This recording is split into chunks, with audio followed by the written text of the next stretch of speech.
এই ট্রেনটা করে খুব সম্ভবত আমরা কলকাতার উদ্দেশ্যে যাব। বাংলাদেশের লোকোমোটিভ লাগানো আছে।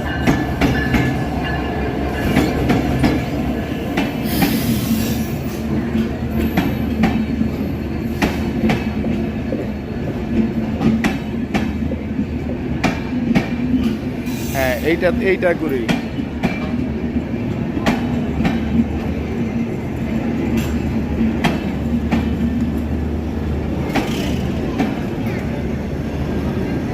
হ্যাঁ, এইটাই করি। হ্যাঁ, মৈত্রী এক্সপ্রেস। দর্শক, আপনারা দেখতে পাচ্ছেন ঠিক আমার পাশেই কিন্তু মৈত্রী এক্সপ্রেসে করেই কিন্তু আমরা চলে যাব। ভাই, আমাদের কাঙ্ক্ষিত রেল তো চলে আসছে। প্রথমে আমরা টিকিটটা একটু বাউ করে রেডি করে নিলাম। এটা বিফোর। আমাদেরটা কোথায়? বি